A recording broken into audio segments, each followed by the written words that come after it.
जय हनुमान ज्ञान गुण सागर, जय कपीस तिहु लोक उजागर।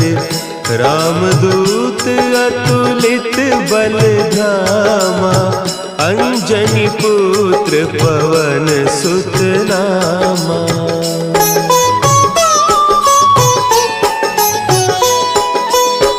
महावीर विक्रम बजरंगी, कुमति निवार सुमति के संगी। कंचन बर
संवत्सरे दक्षिणायने फाल्गुन मासे कृष्ण पक्षे एकादश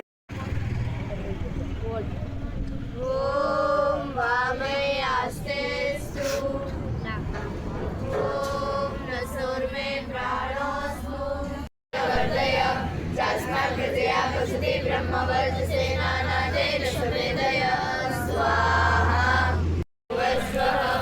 तत्सवितुर्वरेण्यं भर्गो देवस्य धीमहि धियो यो न प्रचोदयात् स्वाहा ॐ राष्ट्राय स्वाहा इदं राष्ट्राय इदं न मम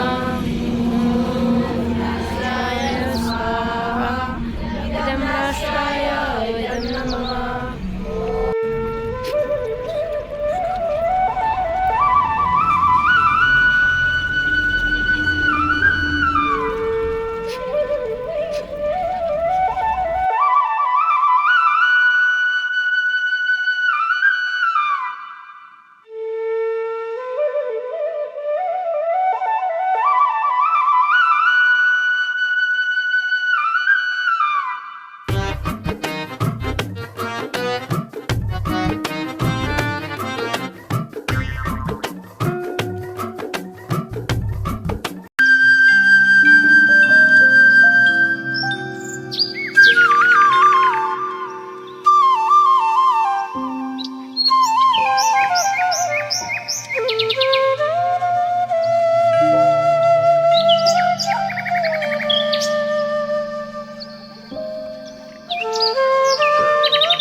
માનસનામમાં દયા, પ્રેમ, કરુણા જેવા સત્વ ગુણોનો વિકાસ થાય છે અને જાગો હિન્દુ ભારત જાગો વીર સપૂતો જાગો.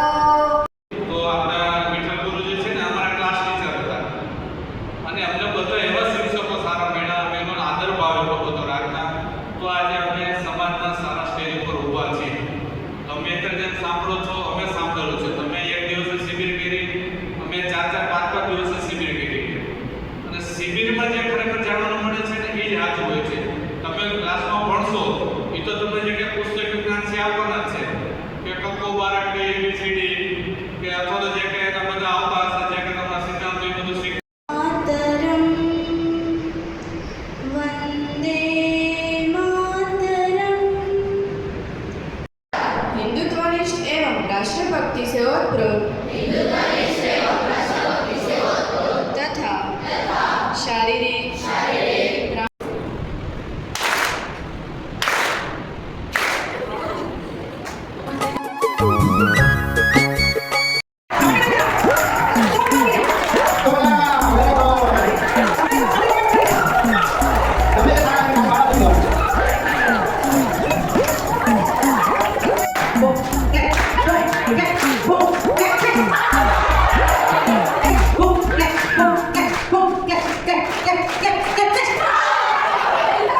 शिशु मंदिर की शिक्षा से हम बदलेंगे युग धारा.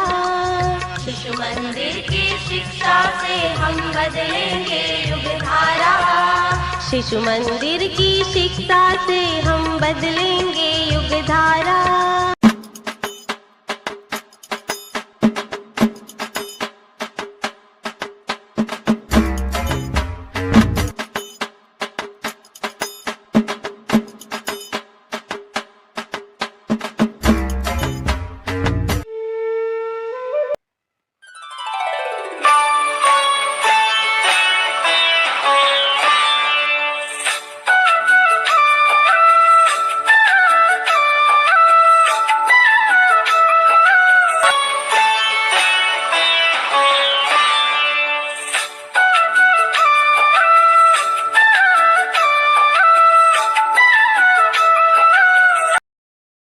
शिशु मंदिर की शिक्षा से हम बदलेंगे युग धारा.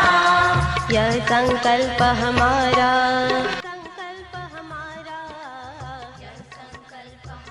અને માળી બંનેનું કાર્ય છે એ સમાન હોય છે.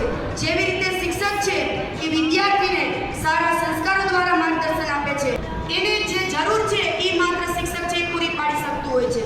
તો માળી છે એ જ્યારે કોઈ વૃક્ષને પાણી પાય છે તો એ માત્ર પાણી પાઈ શકે છે. એ વૃક્ષની અંદર ફૂલનો કલર કે સુગંધ એ માળી આપી શકતા નથી. તો એ નાનું હોય છે, એ બધી જ વસ્તુ માટે ઝંખે છે. એ એના વાલી પાસે ઘણી બધી આશા રાખે છે. પણ આજના વ્યસ્ત જીવનની અંદર આપણે ઘણી વખત એવા પરિવારો જોતા હોઈએ છીએ કે લગભગ આપણે જોઈએ કે બહુ સંયુક્ત પરિવારો ઓછા જોવા મળે છે, વિભક્ત પરિવારો વધારે જોવા મળે છે. જો તેમાં બે બાબતો ન હોય તો વ્યક્તિનું તેમજ સમાજનું જીવન સારી રીતે ચાલી શકતું નથી. તે બે શક્તિઓમાંની પહેલી શક્તિ છે પ્રાણ શક્તિ અને બીજી છે જ્ઞાન શક્તિ. આ બે શક્તિઓ જો વિદ્યાર્થીના જીવનમાં હોય તો તે ક્યારેય પાછો પડતો નથી અને તે જરૂર સફળ થાય છે. सतत चलना यही तो मंत्र है अपना. शुभंकर मंत्र है अपना. તમારા વ્યક્તિત્વનો વિકાસ કરી રહ્યા છો. શિક્ષણનો ઉદ્દેશ્ય જે છે વ્યક્તિત્વનો પરિષ્કાર કરવો. મનુષ્ય વિકાસની જે પ્રણાલી છે એ શિક્ષણથી જ શરૂ થાય છે. પશુ પક્ષીઓ આપણે જોઈએ છીએ તો પૃથ્વી ઉપર કોઈ પણ જીવ માટે આવી શિક્ષણ ખેડે છે ખેતરને, એમાં બી વાવે છે અને બીજ અંકુરિત થાય છે, એને પાણી આપે છે, ખાતર આપે છે. બાજુમાં જ એક વૃક્ષ છે અને એ વૃક્ષ ઉપર એક વાંદરો રહે છે. આ પ્રક્રિયા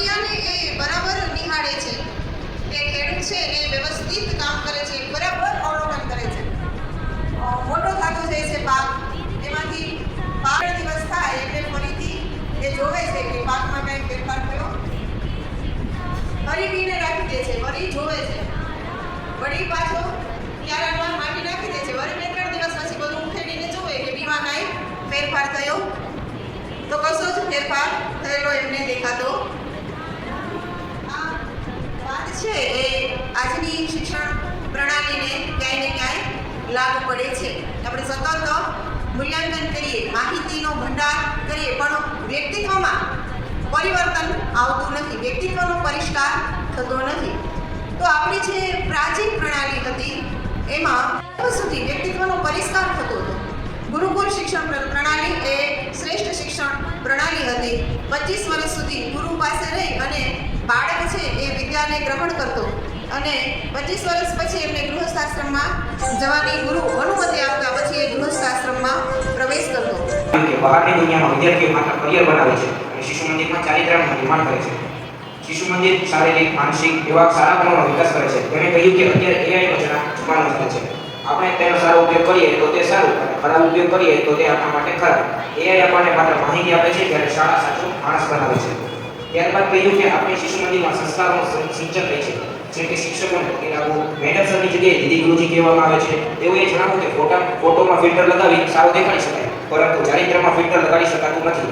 જોઈએ તો નિવાસી શિબિર એ આપણી ભારતીય પરંપરા રામાયણ અને ઇતિહાસ, રામાયણ અને મહાભારતનો જે આપણે ઇતિહાસ તપાસીએ તો એની અંદર પણ જોઈએ આપણે કે રાજા મહારાજાઓ છે.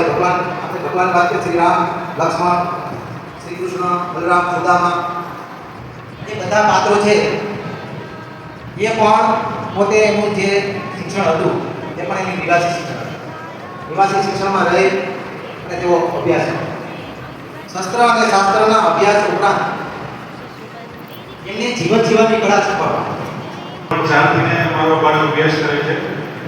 4 થી 1 થી 3 સ્પેશિયલ શાળા છે ઇંગ્લિશ મીડિયમમાં, ત્યાં અભ્યાસ કરે. એ સમયે ઇંગ્લિશ મીડિયમમાંથી લઈ અને ખૂબ સર્ચ કર્યું કે હવે ગુજરાતી માધ્યમમાં સારી એવી ક્ષેત્રોમાં સંસ્થા કઈ છે અને અમારા મિસેસ છે એ ઉના નોકરી કરતા હતા એ સમય દરમિયાન. ત્યાર પછી મારી બધી અહીંયા બનાવી અને ત્યાર પછી રિસર્ચ કરીને ઘણી બધી જગ્યાએ જાણવા મળ્યું કે બધી જગ્યાએ ભણાવે તો છે ઓલરેડી, પણ આપણી જ્યાં ભારતીય વ્યવસ્થા જાળવતી સરસ્વતી શિશુ મંદિર શાળા છે એમની અંદર જે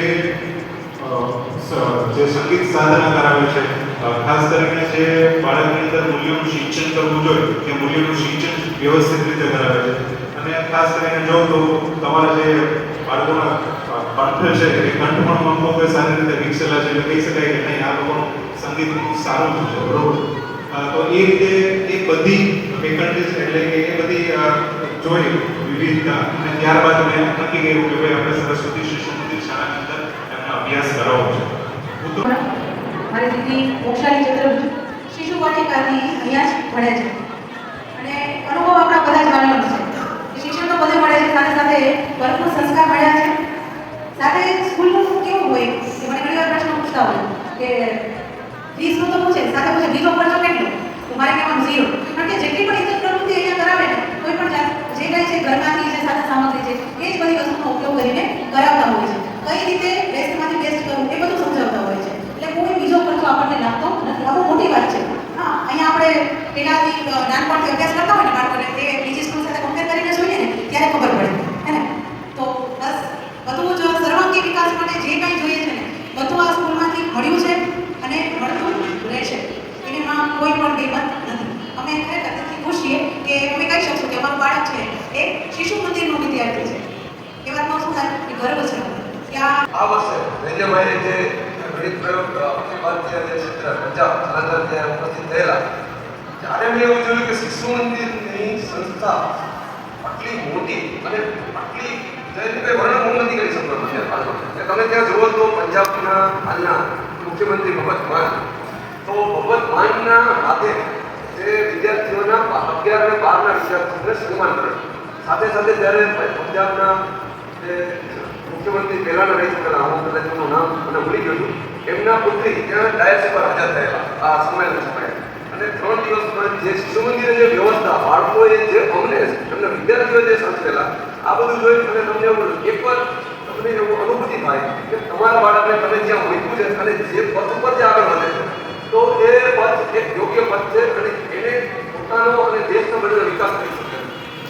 દેવ વૈષ્ણવ આઠમામાં ભણે છે અને પહેલેથી અહીંયા જ ભણે છે અને ભારતીય સંસ્કૃતિ આપણી જે આપણી સ્કૂલમાં જોવા મળે એ આપણી અહીંયા સ્કૂલમાં જોવા મળે છે. બાકી બીજી અન્ય સ્કૂલમાં ભણાવવામાં તો આવે છે પણ માત્ર ખાલી શિક્ષણ આપે છે કે પરીક્ષામાં પેપર ભરવાનું છે, આટલું વાંચવાનું છે. પણ અહીંયા અભ્યાસની સાથે સાથે સારા સંસ્કાર પણ શીખવવામાં આવે છે કે બાળકોને કેવી રીતે રહેવું, માતા પિતા સાથે કેવી રીતે બોલવું, વડીલો સાથે કેવી રીતે વર્તન કરવું, એ અહીંયા આપણી સ્કૂલમાં ભણાવવામાં આવે છે. આપણે સારું કહેવાય કે અહીંયા બાળકો આપણા સારી રીતે ભણીને અભ્યાસ સાથે આપણા સંસ્કાર પણ શીખે છે. એક છોકરી અત્યારે ધ્રુવબેન પીઠાણી ગાંધીનગર ડૉક્ટરનું ભણવા ગઈ છે અને છેલ્લા 12 વર્ષથી અહીંયા અભ્યાસ કરે છે અને ખૂબ જ સારી રીતે અને ખૂબ જ ભક્તિ અને ખૂબ જ ત્યાં પણ એના સંસ્કાર વિશેની ખૂબ ચર્ચા થઈ છે.